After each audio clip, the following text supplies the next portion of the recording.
এইটুকু জায়গা আমাদের এক দৌড়ে পার হতে হবে। এই সময় খেয়াল রাখতে হবে যাতে উপর থেকে পাথর আসলে আমরা কোনো রকমের সেটি দেখে যদি নিজেকে রক্ষা করতে পারি করব, আর না পড়লে তো কোনো সমস্যা নাই।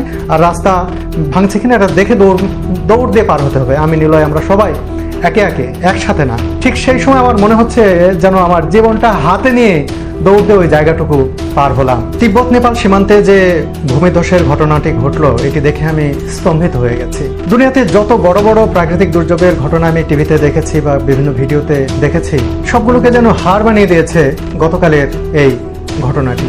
প্রকৃতির রুদ্র মূর্তির কাছে মানুষ যে কতটা নস্যি, ক্ষুদ্র, পিঁপড়ার মতো সেটা ভিডিও দেখে আমরা সহজেই বুঝে গেছি। এই ঘটনা যেখানে সূত্রপাত হয়েছে, যেখানে সৃষ্টি হয়েছে, ঠিক সেই জায়গা দিয়ে আমি দুইবার তিব্বত থেকে নেপালে এসেছি। এ কারণে এই জায়গাটি আমার কাছে খুব পরিচিত। যাই হোক, আমরা যে পথে নামছিলাম সেই পথের ধার দিয়েই নেমে গেছে ত্রিশূলী সম্ভবত নদী। হ্যাঁ, এই নদীটা এতটাই রুদ্রমূর্তি ধারণ করেছিল, স্রোতের বেগ এতটাই ছিল, পাহাড়ি নদী কতটা ভয়ঙ্কর হতে পারে আমরা সেদিন সেটি দেখে উপলব্ধি করেছি। রাস্তা মনে হয় ভেঙে চুরে নিয়ে যাবে এরকম।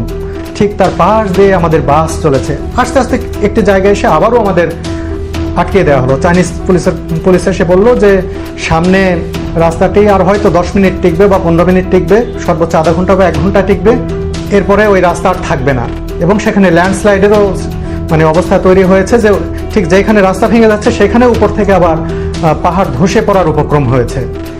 তারা আমাদেরকে বাস থেকে নামিয়ে বলল যে এইটুকু জায়গা প্রায় 200 মিটারের মতো বাংলাদেশের সবচেয়ে powerful banking app city touch download করুন।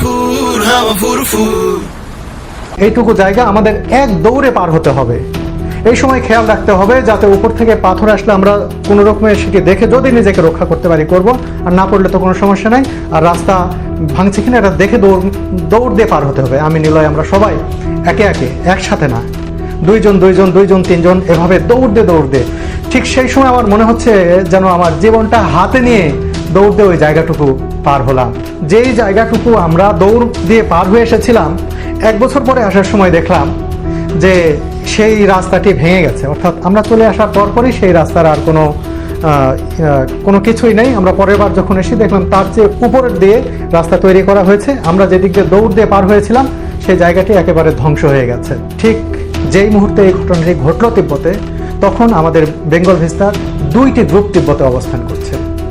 একটা এভারেস্ট বেস ক্যাম্পে আছে, আর একটা এভারেস্ট বেস ক্যাম্প থেকে সবে রওনা দিয়েছে কৈলাস মানস সরোবরের দিকে। সবাই খুবই ভালো আছে, তারা ভালো মতো আসবেন আমরা আশা করছি। কারণ আমি আগেই বলেছি যে আমরা এটা বাদ দিয়েছি, এই রুট দিয়ে যে আমরা গ্রুপ ট্যুর করবো সেই সিদ্ধান্ত থেকে সরে এসেছি।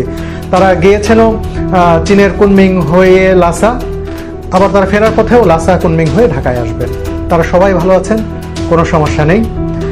তো যারা এই পথে ভ্রমণ করতে চান বা এই পথে যাওয়া আসা করতে চান তিব্বতের সাথে যোগাযোগে, তারা অবশ্যই সতর্ক থাকবেন, খোঁজখবর নিয়ে যাবেন। আসলে এসব প্রাকৃতিক দুর্যোগ কখনোই বলে কয়ে আসে না যে খোঁজখবর নিয়েও কতটা সুবিধা কি করতে পারবেন সেটা আমি জানি না। আর নেপাল আমি বেশ কয়েকবার গিয়েছি, প্রায় 5 বারের মতো। নেপালের মানুষজন আর যে সীমান্তে এই ঘটনাটি ঘটলো সেখানকার মানুষজনের সাথে আমার অনেক কথা হয়েছে।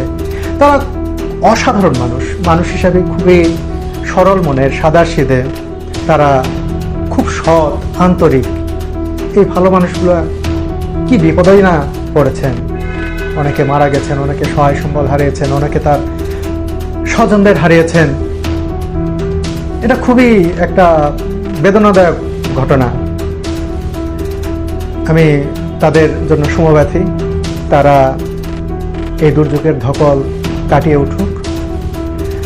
যাদের সাহায্য করার আন্তর্জাতিক মহল, যাদের সাহায্য করার সামর্থ্য রয়েছে, নেপালের এই দুর্যোগের সময় অনেকেই এগিয়ে এসেছে, আরও এগিয়ে আসবেন এই প্রত্যাশা আমি করছি।